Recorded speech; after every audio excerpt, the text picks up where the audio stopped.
My dear student, today we will discuss very important topic on international humanitarian law. The topic is prohibition of use of weapons and methods of warfare. Let's start from introductions.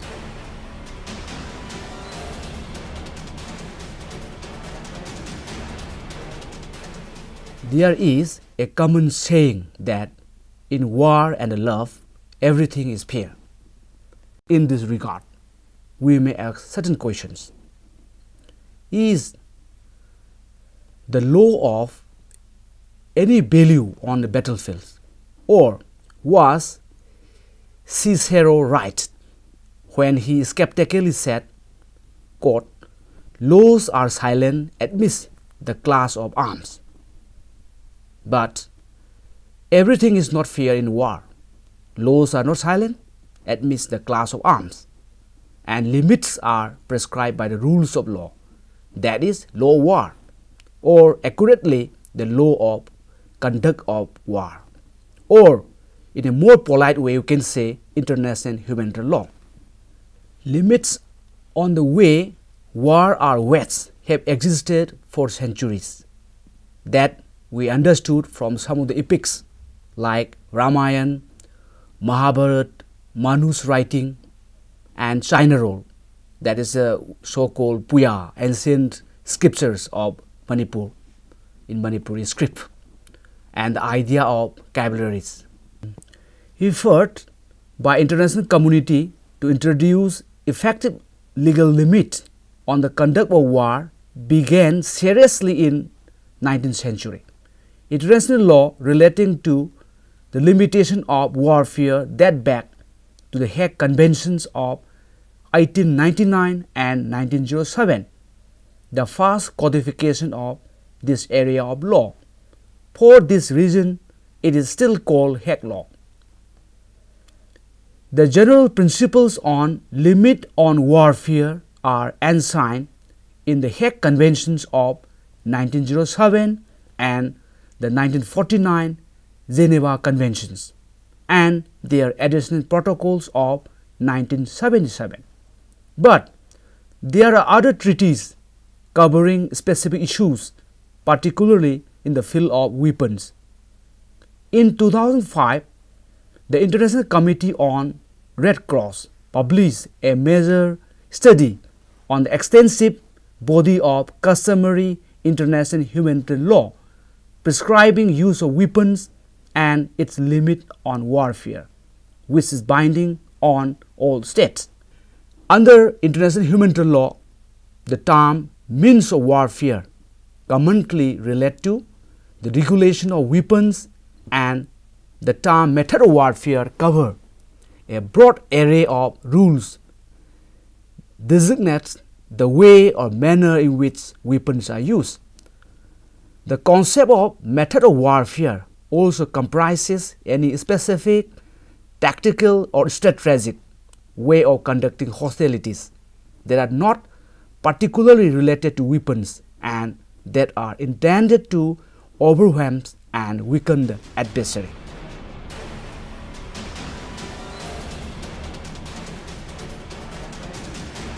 So my dear student, will see what are the basic rules of this means the method of warfare. So basic rules is stipulated in Article 35 of Additional Protocol 1. This article repeats two existing principles of the law of Hague and also add one more new principles. So principle 1 says, in any armed conflict, the right of the parties to the conflict to choose method or means of warfare is not unlimited, it means limited. Principle number 2, it is prohibited to employ weapons, projectiles, and material and method of warfare of a nature to cause superfluous injury or unnecessary suffering. The third principle, it is prohibited to employ methods or means of warfare which are intended or may be expected to cause widespread, long-term, and severe damage to the natural environment. So these are the three basic principles on method and the means of warfare.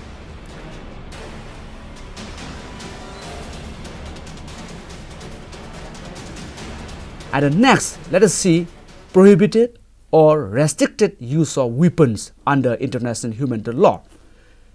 International humanitarian law contains basic principles and rules governing the choice of weapons and prohibit or restrict the employment of certain weapons. So let us see an overview of the weapons that are regulated or prohibited by ISL treaties.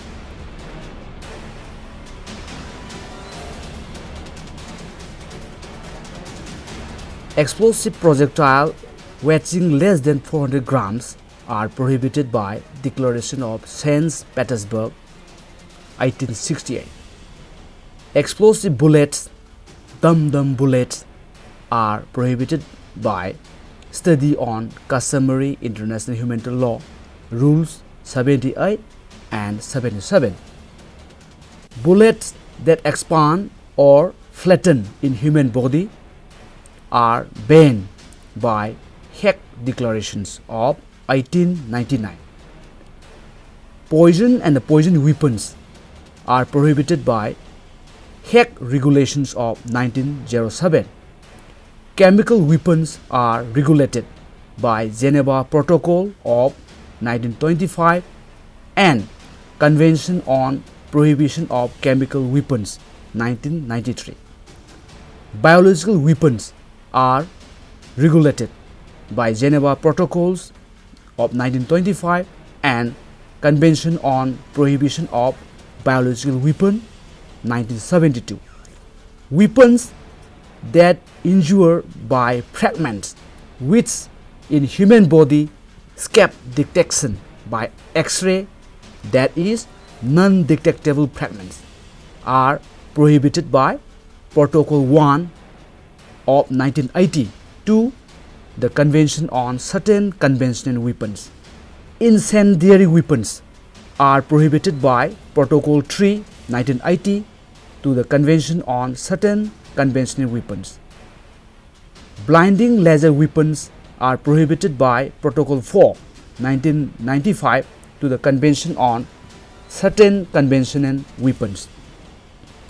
Mines, booby traps, and other devices are also prohibited by Protocol 2 as amended in 1996 to the 1980 Convention on Certain Conventional Weapons. Anti-personnel mines are regulated by Convention on Prohibition of Anti-Personnel Mines. In short, we can say Ottawa Convention of 1997. Explosive remnant of the war are regulated by Protocol 5 of 2003 to the Convention on Certain Conventional Weapons. Cluster munitions are regulated by Convention on Cluster Munitions 2008. And there are other weapons which are under consideration of international society for regulations and the ban. These weapons are light weapons, anti-vehicle mines, and the fragmentation weapons.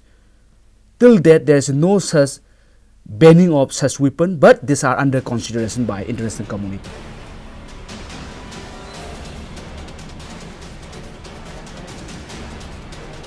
Next, let us see what international humanitarian law says about nuclear weapons.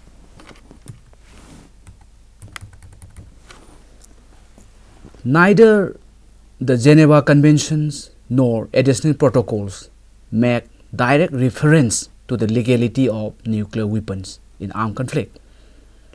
The judgment of International Court of Justice in nuclear weapon case is an authority to this regard.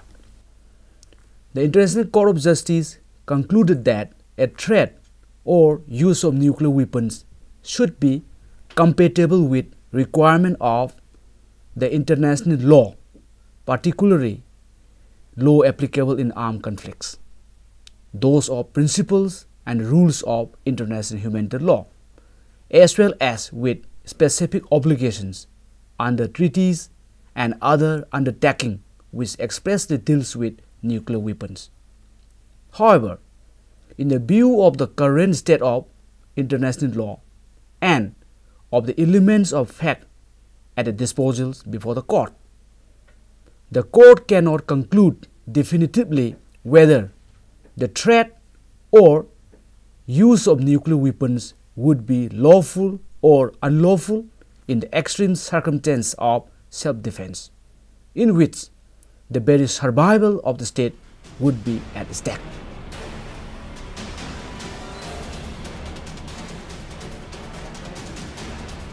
In the next place, we'll see again prohibited method of warfare. The concept of method of warfare encompasses any tactical or strategic procedures meant to outwit or weaken the adversaries. The limitations or prohibitions to resort to a specific method of warfare stipulated in international humanitarian law are predicated on three premises. Premise number one, the choice of method of warfare is not unlimited. Premise number two, the use of method of nature to cause unnecessary suffering or superfluous injury is forbidden. Premise number three, the only legitimate object of the war is to weaken the military forces of the enemy. In particular, international humanitarian law prohibits certain kind of attacks. A few brief comments will suffice here. So let us see what are the certain kind of attack they are specifically prohibited under international humanitarian law. Number one, attack against the civilian population and civilian objects. One of the cardinal rules of international humanitarian law is that belligerents must distinguish between military objectives on the one hand and civilian object on the other. International humanitarian law prohibits attack on a civilian population or individual civilian, terrorizing the civilian populations, civilian object, reprisal against civilian or civilian object, hostage taking, use of human shield, pillage, and starvations as a method of warfare are totally prohibited under international humanitarian law. Civilians are entitled to protection only as long as they do not take part in hostilities. Even those attacks directed at legitimate military objectives are regulated by international humanitarian law. Such attack must not be indiscriminate, that is, the weapons utilized must be capable of being directed at the specific military objective, and the means used must be in proportionate to the military necessity.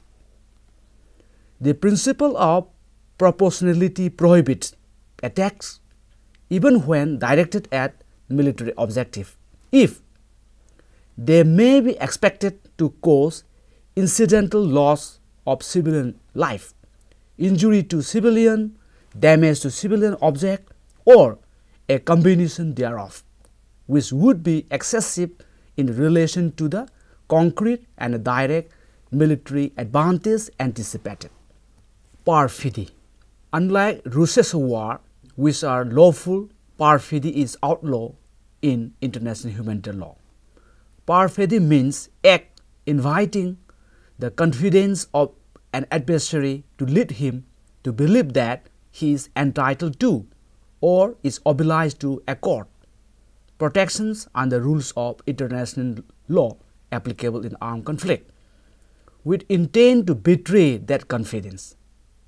Well-known examples of perfidy are the fleeing of an intention to negotiate under a flag of trust or of a surrender, the fleeing of an incapacitation by wounded or sickness, the fleeing of civilian non-combatant status, and the fleeing of protected status by the use of sign, emblem, or uniform of United Nations or of neutral or other state not party to the conflict.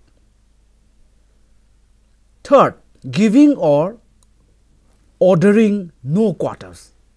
Under international humanitarian law, it is prohibited to order that there shall be no survivors, to threaten an adversary therewith, or to conduct hostility on this basis.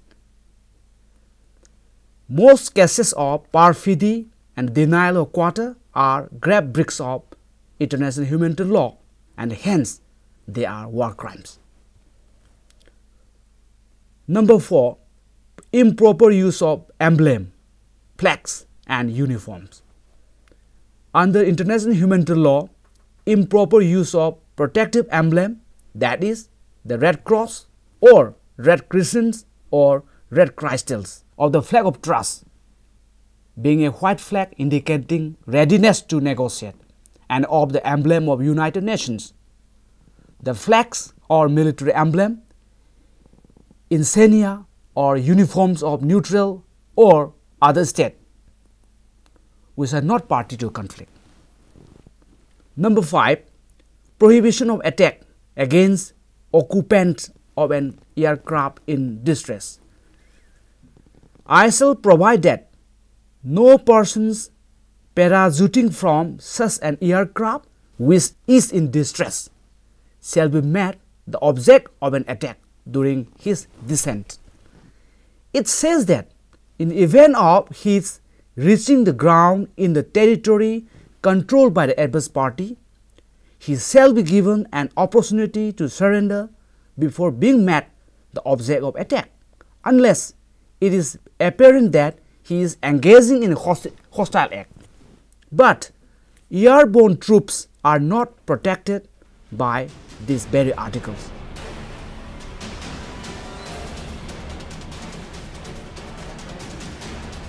Next, let us see limit to the conduct of hostilities in non-international armed conflict. The main rules applicable during non-international armed conflicts are to be found in the Common Article 3 of the Geneva Conventions. They are a part of general and universally recognized international law, as International Court of Justice rightly highlighted in 1986 in the famous case of Nicaragua. Protocol 2 has developed this obligation by making them more specific without introducing major innovations. But its provisions are binding only to states which are bound by Protocol 2. Article 3, common to the Geneva Conventions, specifically prohibited violence to life and persons, in particular murder of all kinds, mutilation, cruel treatment and tortures, the taking of hostages, outrage upon personal dignity, in particular humiliating and degrading treatments. But it is the fact that Article 3, common to the 4 Geneva Conventions, says nothing on the limit to the conduct of hostilities in non-international armed conflict. It is pertinent to mention here that way back in 1968, United Nations General Assembly passed a landmark resolution, that is resolution number 2444, which was equally applicable in all armed conflict. The 3 basic principles highlighted by these resolutions are: number 1, the right to choose method and means of warfare is not unlimited. Number 2, it is prohibited to attack the civilian population as such. Number 3, the distinction must be made at all times between combatant and civilians. So my dear students, let's go to last part of this lecture, that is the conclusion.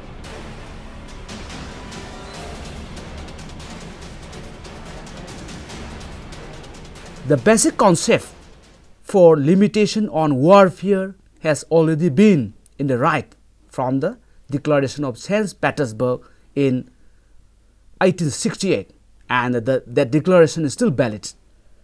The operative part of declarations is worthiness to repeat, which says, the only legitimate object which state should endeavor to accomplish during the war is to weaken the military forces of the enemy.